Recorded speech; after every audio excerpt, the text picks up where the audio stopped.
The average person simply doesn't exercise enough. But here's another truth. People that start working out often make this mistake. They work out too much. It's totally true. Look, we answer live callers all the time here on the podcast, and oftentimes, more often than not, we have to tell people to scale down their training in order to get better results. So in today's episode, we're going to talk about how much you actually need to work out. What is the right amount of working out to get the best results? This is a really great topic. I'm assuming this came from our customer service team. It did. Okay. Yeah, I meet with them once a week, Yeah. and what they do is, so the purpose of the meeting is to get kind of keep my finger on the pulse of what the average listener, what kind of questions they have, what they're looking for, and what often pops up is that a person will either get one of our programs and say, you know what, I want to trade this in for something with more because this doesn't have enough. And then, my customer service team will tell me the person's background, and I'll say, wow, that was definitely appropriate for them. And they're like, yeah, I got to convince them otherwise. It just comes up so often that people overdo it. And so I said, you know what, we should do an episode on this because there's so much misunderstanding around how much exercise you need to do to really optimize your body's progress and how it. Sometimes more is just more, or worse. Or detrimental. So yeah, that's the thing. It doesn't seem logical in that regard because we've talked about this all the time about, having a hard work ethic and applying that towards your job or anything else, any kind of pursuit you're doing. But the human body is very adaptive, and there's a right dose for that to optimize your results. Yeah, such a much needed conversation or lengthy conversation for a single point or topic. Challenging though. Very curious to see how we navigate this because the hardest part How do you describe it? The hardest part about this is we obviously understand that we're speaking to a large audience of people, and I can think of a scenario where I need somebody to scale back volume in their training. And then in another example of where they need to scale up volume, or another example where they need to stay right where they're at. And that avatar could look exactly the same, right? As far as on the outside, right? The age, goal, body fat percentage, even experience, that could all be the same. And I can see a scenario where I tell that person, stay the course, you're perfect right there. Or we need to cut back on some of your volume. Or it's time for us to ramp it up a little bit. So that's what makes this really very individual. I would say let's consider the average person, the typical person that used to hire us as trainers, right? Because, our expertise, or should I say, most of our experience was in training everyday people. So people who had jobs and families who, working out wasn't their life, and they were not, going to become fitness professionals. So the average person who's got all these responsibilities, I think we want to kind of consider that general idea of an individual and speak to them. But, before we get into it, it is important to explain why your body changes in the first place with exercise. Like, why does exercise, if done properly, why does it build muscle? Why does it burn body fat? Why does it improve my health? Why does it change the way I look or improve my performance? And to put it plainly, all of those things that I just mentioned are adaptations to stress. Mm-hmm. So your body, whenever you stress yourself out with a stressor, your body, so long as it's within the realms of its capability, aims to adapt to that so that stressor is no longer a stressor, right? So if doing 10 body weight squats is a stressor for my body will adapt and strengthen itself so that if I did 10 body weight squats again, it's not going to be a stressor anymore. It's routine now. And this is why then you would add more reps, or you would add weight, or make the workout more difficult. So understanding this, now you start to kind of see why more isn't better. Because if you overwhelm your body's ability to adapt by just damaging or causing too much stress, none of those adaptations will occur. Yeah. You'll be overwhelmed. Your body won't be able to progress. And so what this looks like is a lot of work with no progress. What this looks like is a lot of sweat, a lot of soreness, a lot of exhausting workouts, and progress that doesn't seem to match the effort. And now the problem with this, like you said, Justin, is for a lot of other endeavors, it just means you work harder. But in this one, working harder would make things happen even slower or stop or go backwards. Right. So it's very important to understand the right dose when it comes to exercise. And a big piece of the misunderstanding is the workouts that we tend to see that you almost always see on social media or media in general are not the workouts that would be appropriate for most people. Why? Because they're not fun. They tend to be boring. They don't look exciting. The workouts we tend to see are the ones performed by advanced athletes or people who dedicate their lives to fitness, like bodybuilders, fitness competitors, people who are fitness professionals who, literally they literally take their entire day and their life and organize it around their ability to work out and maximize that. And they've been doing it for years. So when you look at their workouts and you go, man, I want to look like that person, so I need to work out the way they're working out right now. Couldn't be further from the truth. If you did that, nothing would happen to you. You'd probably go backwards. But that's the idea that we have of what a good workout is. If we saw just everyday average appropriate workouts advertised, they would look very different. It's hard to parse out too. Like sometimes there's that appeal, like of the discipline of it. And I don't want to give up the discipline of it. And if you were to corner this individual and ask them like, well, don't you want to do what, is best to get you those results, to get to that desired outcome? And sometimes, surprisingly, the answer would be like, no, I want to keep this discipline and I want to keep this routine and I want to make, it almost becomes like an optic thing. Like I want people to see me do this. I want to be able to talk about doing this all the time, and which is an interesting behavioral thing. But what we're trying to explain is, for your average person out there, it's really astonishing how much less you have to do in terms of moving the needle. I've always really liked your tanning analogy, even though it's obviously an oversimplification of what's going on with exercise and that is. But as far as the body's ability to adapt to a stress, it's a really good example of how easily you can overdo it, underdo it, and that there's an optimal sweet time, and then there's a very wide range of an individual variance, and I think tanning from the sun and sitting out in it has a lot of variables coming. Like, do you regularly already sit in the sun, or do you never sit in the sun? Right? Are you already dark complected, or are you pale like Justin? Like, are you somebody who has been never outside, and then all of a sudden the first time you want to do it, you want to spend an hour in the sun, like. And is there a better way? I just like that. It's a great analogy for a lot of different reasons, because number one, it does exemplify what you're saying, right? If your goal is to get a nice tan and you want to get it in a quick and efficient way, there's a right dose of sunlight. Any less than that, it would happen slower. Any more than that, and you would just cause more damage than your body can recover from and tan from. And if you push it too far, you just get a sunburn. Blister. And if you get a sunburn, you don't get a tan any faster. Anybody who's ever had sunburn will tell you don't get a tan. Peel, and it's a whole process. Right, but there's more, right? It connects even more because there's more benefits from going in the sun than getting a tan. That's right. There's also the enjoyment of the sun. There's vitamin D, the warmth. Maybe you're enjoying yourself. So this is true for exercise as well. There's lots of benefits to being active.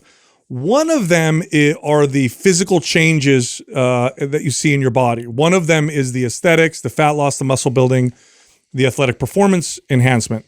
The other one is just moving, and it's good for you, or meeting up with people. And so I don't want to discredit that as well. But in today's episode, I think it's important that we focus on what's the right dose, or for most people, that'll just get them the best physiological results. And then if they want to do more, or they want to enjoy themselves being active, there's nothing wrong with that. Yeah. But I think if a lot of people understood this, they would look at their current routine and be like, okay, look, well, I don't actually enjoy beating the crap out of myself and barely moving the needle.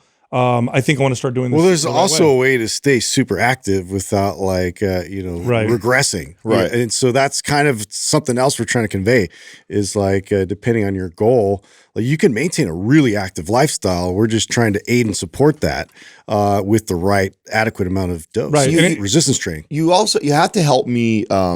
I say it on the podcast all the time, and this is a perfect opportunity to really unpack it for the audience, which is you've heard me repeat it probably 100 times plus now, which is the goal is to do as little as possible to elicit the most amount of change. Right.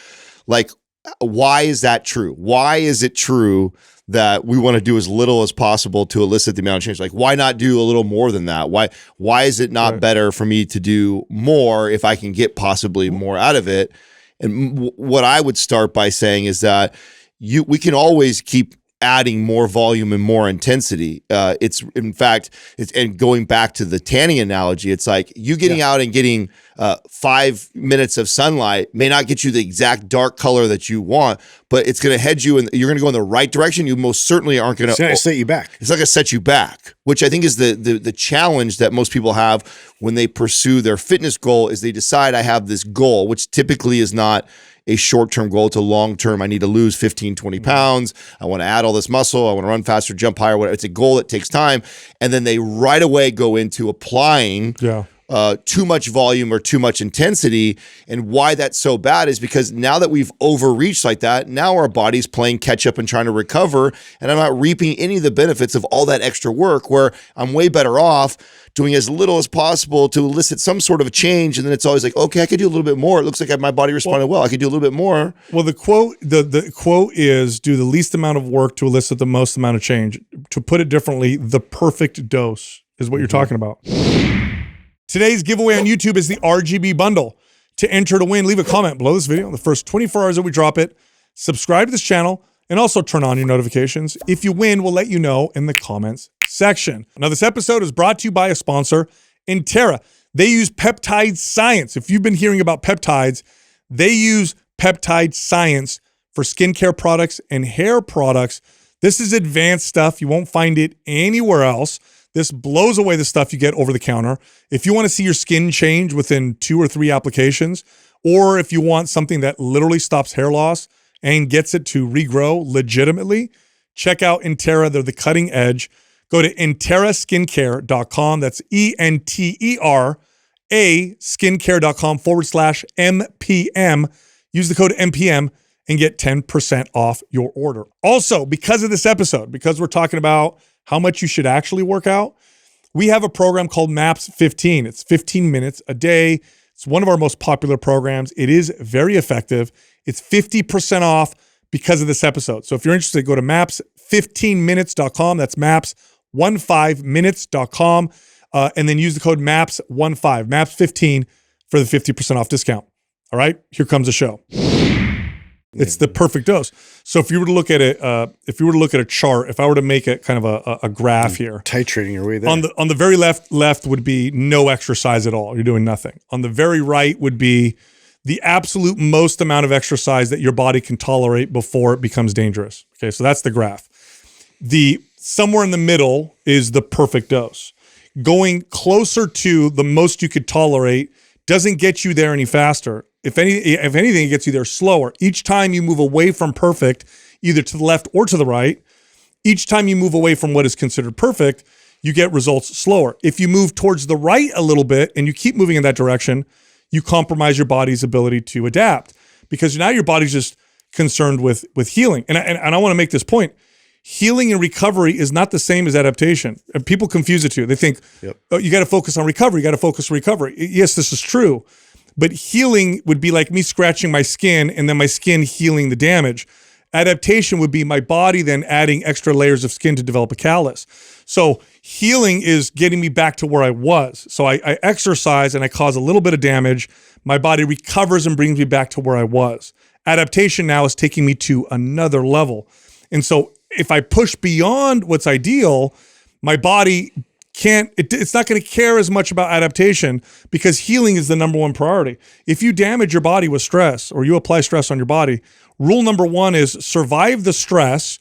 Rule number 2 is, or priority number 2 is, heal from the damage, Then priority 3 is adaptation. The reason why it's in those in that order is because if it can't possibly concern itself with adapting if you didn't survive, definitely, and if you didn't recover. How can you adapt? How can you get stronger if the damage is still there? Or how can you get faster or whatever, right? So that's the important thing to understand, because what people tend to do is they tend to skip over. This is anytime anybody starts on a workout routine, they're excited, they're motivated. This is part of the problem, is that we enter into it with a motivated state of mind. I've never had anybody come in to buy a membership in a gym that I managed after the new year, right? You get all these new year people that want to start working out. Everybody knows that.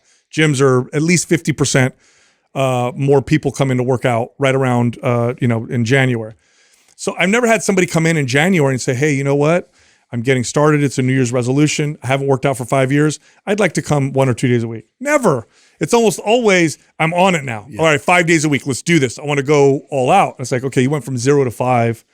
You've skipped over ideal, and you are going to go towards what you can maybe tolerate or even beyond that. Yeah, but let me hammer home, sticking to that analogy that you're using with that spectrum, why this is so important to lean towards the left of that line is, like you said, there's perfect down the middle, right? Being in the middle, and anything to the left or the right equals less results than the most you can get. The difference, though, between being to the right of that line versus the left is the right actually risks you going backwards. Yes. Losing possible muscle, you not seeing results, you plateauing. The way to the being to the left of that line actually doesn't risk that. No, you're not going to go backwards. You may not have progressed as fast as you could have, but at least you didn't go backwards because you didn't overreach and sacrifice anything. That's right. So that's why you'll always hear us convey that message. It's why we get teased on this podcast. Oh, those guys are for beginners, or oh, those guys aren't for me. It's like, no, yes, we are. It's that this stands for somebody who's been doing this for 10 years or somebody who's been just getting started in this. There is an optimal place for you to be. And using Sal's analogy of this spectrum, anything left or right of that does result in less results than the most you can get. But the difference between being to the right and the left is being to the right actually could set you backwards. Being to the left won't set you backwards. It just means it's a little bit slower. It's like playing blackjack and you got 19 sitting in front of you and you hit. Oh, now I'm out. You know what I mean? Like you just overshot and you're completely out. That's what a lot of people do when they go to exercise. So now the question might be, well, what's the right amount then? Like, what's the right amount for me? How do I know what the right amount is, and so on? Well, there's things to consider, a few things that you need to consider in order to make this decision and know where to start. And then we'll kind of walk you through where to go from after you start, right? But first off, start out with, how often do you currently exercise? This is an important question. If the answer is I don't, it takes more than nothing to get your body to progress. That's right. That's it. That's right. Yep. Okay, so that's where we're at. If every single day you do 0 push-ups, how many push-ups have you done in the last, year? 0. Cool. If you did 1 today, that would move you forward. It's 1 more than you normally would do. Literally. Now that might not be the perfect amount. You might need more than 1 to get faster results, but 1 is more than 0, and 1 will get you some adaptation. Moving in the right direction. That's literally, by the way, I'm not just making this up. I'm not being silly here. I mean, there are studies that show that a 15 to 30 second isometric contraction, not even a rep, just a hold, right? A 15 to 30 second isometric contraction twice a week in a 4-week or 6-week period, you see strength increases. Now, they took sedentary individuals who didn't exercise at all, but they saw strength increases because it was an isometric contraction they don't do. So that's just to hammer home here, the amount of exercise you need to apply to your body if you're doing 0 is just more than you're currently doing. There is no such thing as too little, but there's definitely such a thing as too much, as long as it's more than you're currently doing. And again, I'm illustrating this so people kind of get the picture, like, okay, this kind of makes sense. And I used to surprise people all the time, when I owned a studio years ago and people would hire me, I would start them out with very little exercise. Now, back in the day when I did not understand this as a trainer, my goal was to get them in as much as possible right out the gates. What's the most you can come in? Yeah. What's the most amount of exercise and activity can we fit in to your schedule? Towards the end, when I became good at what I did, I was like, I'm going to do the least amount and we're going to get results, and you're going to feel it, and it's going to feel easy, and it's going to be easy to develop. And then there's a whole, I mean, we can go into all the psychology about this as well. It sucks to go all in, get some results, and then plateau, and then be like, I'm already working out as much as my schedule will allow. I got some results for 3 months and now nothing, versus I started once a week. I started seeing results. I feel good. I can add more if I want to. It's a much better approach for longevity in terms of consistency as well. But you got to ask yourself that question. How often do you currently work out? And if it's 0, you don't need that much to get to next. Yeah. Next is your sleep. How good is your sleep? Because exercise is a stress on the body, your body has to deal with that stress in the context of all the stress that you deal with. So all stress on your body, lack of sleep, stress, just a stressful day, poor diet. We're going to get into all this stuff, right? If you're exposed to environmental toxins, if you have hormone issues, if you're sick, whatever, these are all stresses on the body, meaning the amount of stress your body can handle on top of that starts to change dramatically. If your sleep is not good, in some cases, you shouldn't add any exercise. I mean, if you're a new parent and you're averaging 4 or 5 hours of sleep every single night, and you come to me and you say, hey, I just had a baby. How old's your baby? 3 months old. How's your sleep? We're not sleeping at all, but I want to start working out. I don't think you should. You can't handle. In fact, if we started exercising now, you'd probably get sick. So sleep, if your sleep is great, that means you can use more exercise. If your sleep isn't so good, I would start there and start to nail that This is down. something that it's important that you pay attention to, because as you get more experience in lifting, you have to learn how to eventually modify this almost on a week-to-week basis. Because at one point, good point, you figure out, okay, I figured out this is about the optimal place for me. 3 days, full body workout. I go on 2 1-hour-long walks out of the week, and and I do my mobility and stuff. This is like the perfect amount of exercise. Okay, well, and that is the perfect amount of exercise at this current state or stage of your life. Then you have a baby, and all of a sudden you're not sleeping at all. That now changes. So understanding that this sleep thing also adds it's moving and constantly. You got to be able to adjust with that. And so back to my point of, that optimal line you talk about being left or right of that, why I also like to just to flirt with being on the left side more than flirting with the right side is because of this variable right here.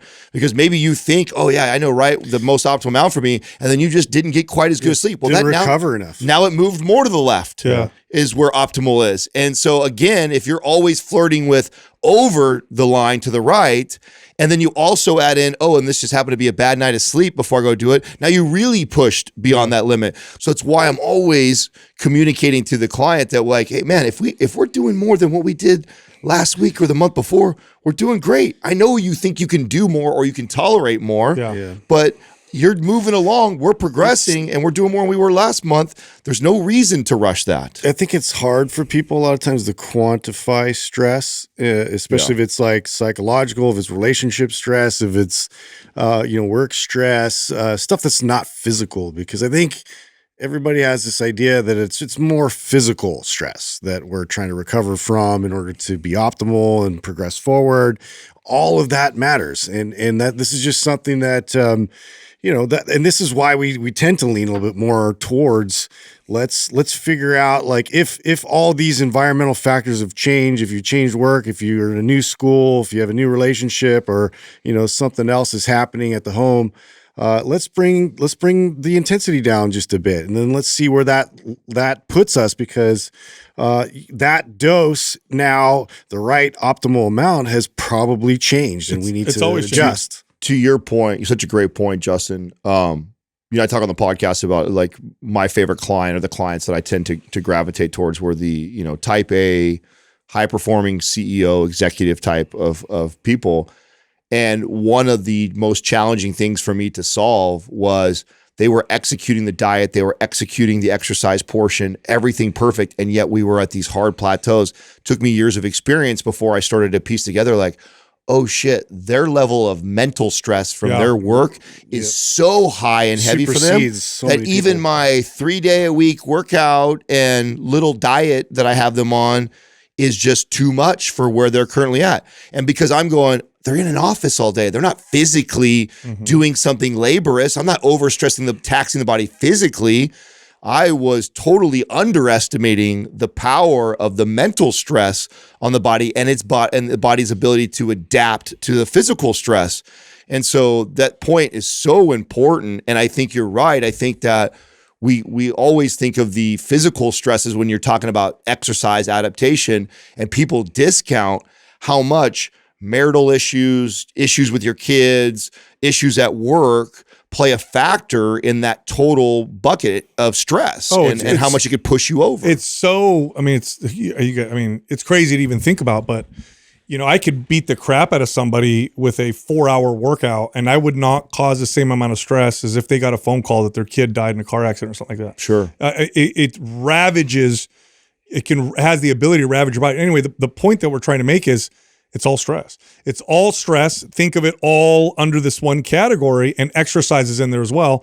And if you're already at your limit and you know this about yourself, you have very little capacity to add extra stress to your life, and your body will not progress as a result. Now, if your stress is good and managed and you feel good legitimately, now you have a higher capacity you can crank it up a bit. For work volume. Same thing with diet. Diet's another one, right? Diet, if you have a poor diet, especially if you lack nutrients, especially if you lack essential nutrients like micronutrients, vitamins and minerals, or macronutrients like proteins or fats, which are both essential, you're good luck trying to recover from even the easiest workout. If your body's lacking things that it absolutely needs to function, it's not even going to think about adapting. It's not going to think about going above and beyond because it's barely holding itself together. And believe me, this is more common than you think. I would have people come in, and this was more common with women. They would come in and they'd hire me. We'd look at their diet and we'd figure out that their hair was falling out and that they had all these because their fat intake wasn't high enough, or their protein, like you're barely hitting essential protein. We'd bump that up, and then all like magic, all of a sudden they can handle workouts. Whereas before, the workouts would just absolutely crush them. You have to also understand, okay, we just went on a kind of a tangent about stress and the physical, the mental type of stress. Being in a calorie deficit for an extended period of time is also a stress to the body. Right, it is. And so one of the biggest mistakes, to me, I think this was one of my biggest advantages of competing at the professional level in men's physique, was even at that level of experience with these competitors, it was probably the biggest mistakes I saw across the board, which was these guys would go on these diets for extended periods of time, 8, 12, sometimes 16 weeks in these cuts. And they are ramping up cardio and ramping up intensity as they get to the show, because they are looking at it as like, I've got 10 more weeks, I got 8 more weeks. And they're wanting to push the intensity to get to this physique that they want on stage. And it used to baffle me because I know how the body adapts. I understand how stress works the body. And I understand that I already put all this hard work into building the muscle. Now here I am getting ready for the show. I'm in a calorie deficit, so I'm definitely stressing the body out.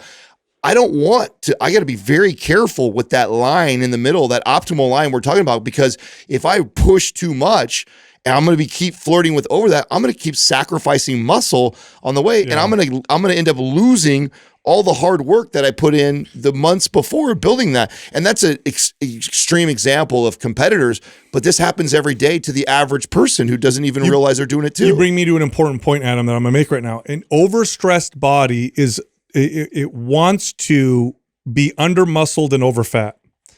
So a body that has a lot of stress, it wants an insurance policy against potential famine. Remember, stress historically meant no resources. So when you're under a lot of stress, your body actually organizes its hormones and it organizes its metabolism in a way to where it wants to store body fat.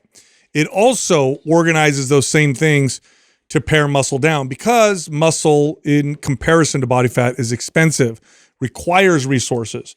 So in your high stress situation, strength and muscle go down and body fat wants to go up, especially as a percentage of your body weight.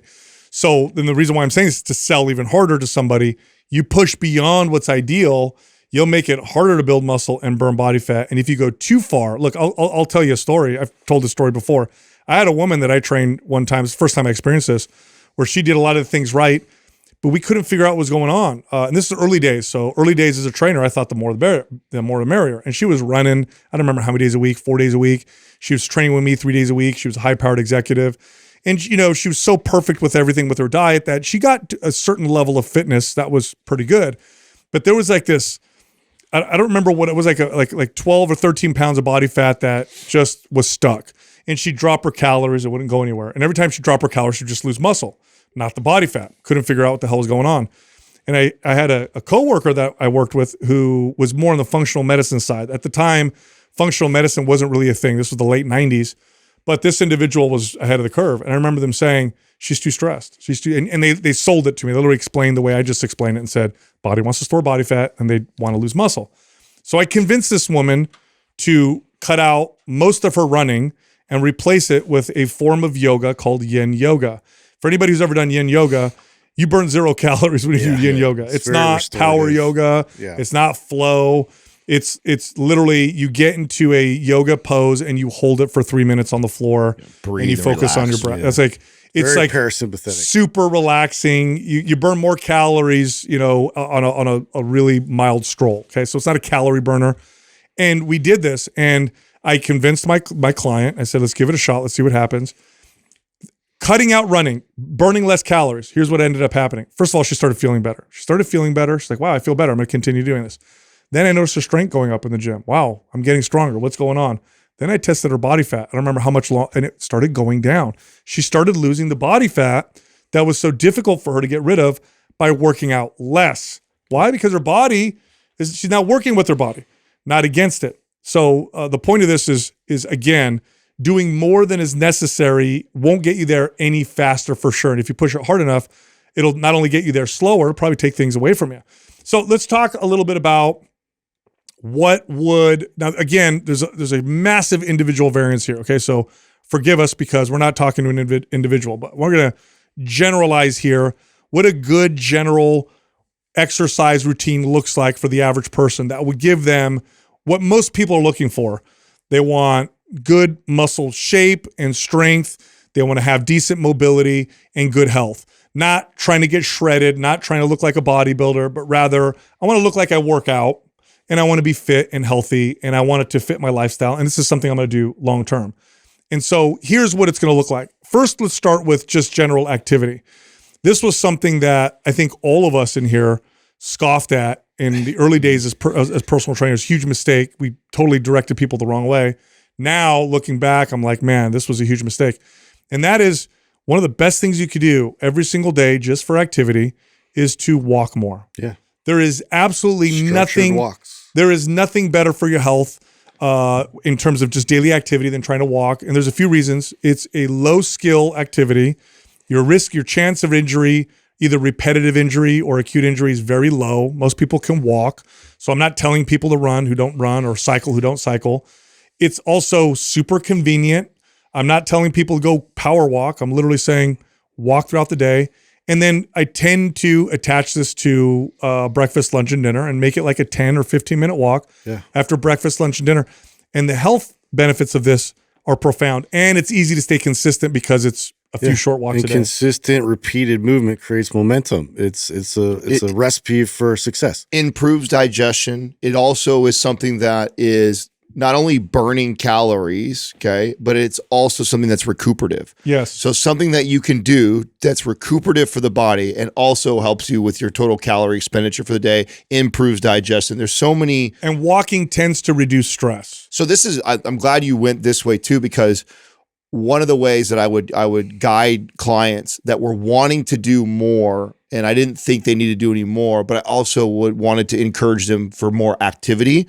I almost always would default to just adding walk. Like, so I had a client, I'm training him 2 days a week. I think as a trainer, this is probably optimal where we need to be stress-wise for them. They're just getting really started. We're seeing results. I haven't seen any plateaus, but they're like, Adam, I want to do more. I want to do more. I would normally encourage walk. This is like my favorite way to because it has so many positive benefits for that person being like moving in the direction they want to move without risking us potentially tipping over the other side of that line. So to me, which is why I think it's funny to look back and think of to your How point, wrong we were. Yeah, how wrong. We used to scoff at somebody that would say that, when now it becomes not only the first thing that I normally recommend, but also my default go-to when somebody is thinking I want to do more, and I think we're in that sweet spot as far as sending a signal to build muscle. I will normally add days of 20-minute, hour-long walks before I decide let's train another day of lifting weights, or let's add another set or exercise to the day that we're already training. That's what I'll do. And we're not talking about a hardcore power walk. It's a stroll. You go on a walk.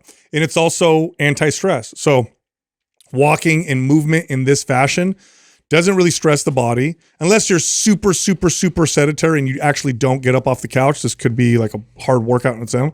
But for the average person, this is anti-stress. In fact, when I would recommend this sometimes to clients as ways to de-stress from work. If they had very high stress jobs, I used to tell people, break up your day by doing a few 10-minute walks. And they'd be like, my God, it makes such a big difference.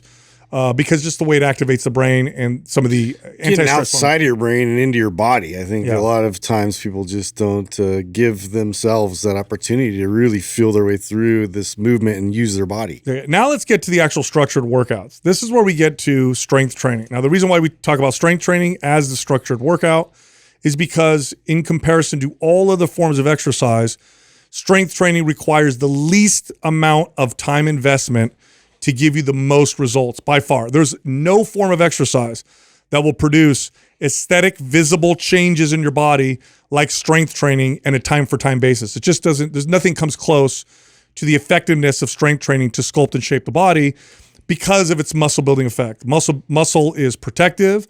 Building muscle doesn't require a lot of volume. In fact, the data on it is actually remarkable. Every time I read studies on how little strength training you need, it still continues to blow me away. In fact, I saw one that talked about how much strength training you need to not lose muscle. So every decade, as you get older, you lose, I forgot a certain percentage of muscle mass and strength.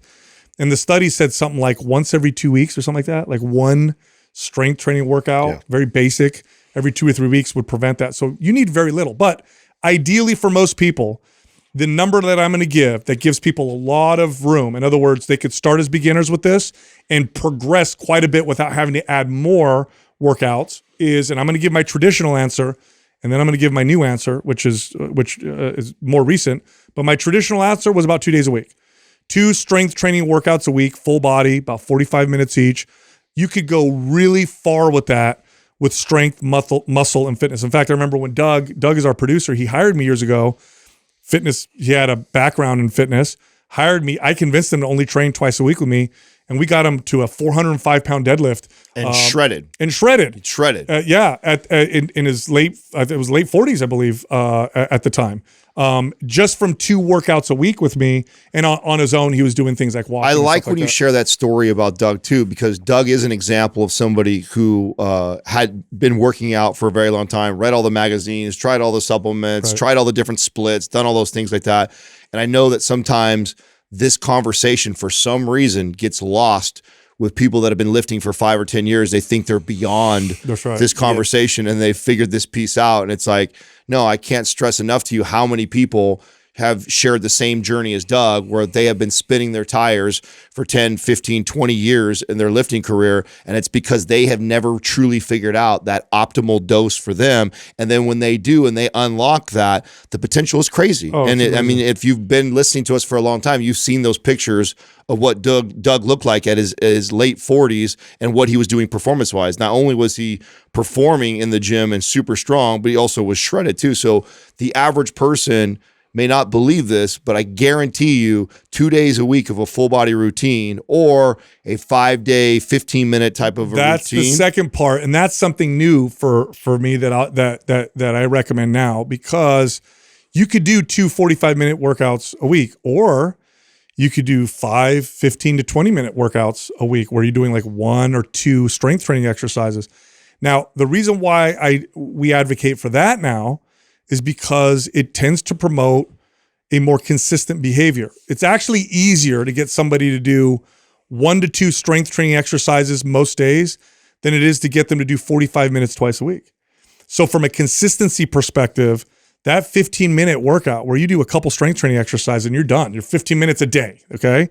That equals the same general volume as the 2 workouts a week, but people tend to be more consistent with it. And if they miss a workout, they miss 15 minutes, not 45 minutes. And it tends to produce better results from a strength training perspective. Now, here's just some more personal anecdote. We created a program called MAPS 15 based off of this model. Adam was experimenting with training this way, and he kept coming in every day. You guys, this is blowing me away. Can't believe how great I feel. This is blowing me away. I applied a similar style of training, cut my volume way down, and I hit a PR in deadlifts that I had hit originally in my early 30s. I hit it at 40 years in my 40s. It works, and it feels easier, even though the total volume is the same as the 2 longer workouts, because it's just a couple exercises a day. For the average person, if the average person, 5 days a week did just 2 appropriate strength training exercises, they could go very far with how their body progresses and the type of results that they can get. I believe it's called the Dunning-Kruger effect, where it's the more you know, how you realize, like, the less you know. The less you know. And it's really like, that's why this isn't just for beginners, what we're talking about. This is something that a lot of advanced lifters, they'll get through the grind of realizing that they've been way overdoing it, and they're going to regress and find out how optimal that is for them specifically. And it's always a humbling effect, but it's something to consider. Yeah, it's amazing. In fact, how long has it been since we launched MAPS 15? It's been a little while now. Yeah, it was right after Max was born. Oh. So it's like 4 years. So right? Does that sound right, Doug? 4 years? That sounds long. One of our most time does fly. One of our most popular programs, and one of the most talked about programs by people who have experience. It is not. We get messages from people with that program who've been working out for years and years and years and thought, oh, I just did this because I just wanted a break, or I just whatever, and they're like, I'm progressing faster than I have ever or in a long time. I didn't know this could happen. That's the power of appropriate application of strength training. Now, again, we're not saying don't be active every day. Daily activity is important, but when it comes to structured strength training, very little is needed to progress. And then remember this, if you're spending 15 to 20 minutes a day doing strength training and you're like, I want to do more, if you're stronger, you are doing more. This is where people need to understand adding more workouts or more volume, that doesn't have to happen till much later. You could simply add weight to the bar, and guess what you've just done? Progressed your workout and added more. By the way, with MAPS 15 minutes, because of this episode, we're going to give you half off just for this episode. So if you want to get a program like that laid out for you, where you do a couple exercises a day to kind of experience what we're talking about, you go to maps15minutes.com and then use the code MAPS15. That gives you 50% off. Also, you can find us on Instagram. Justin is at Mind Pump Justin. I'm at Mind Pump DeStefano, and Adam is at Mind Pump Adam.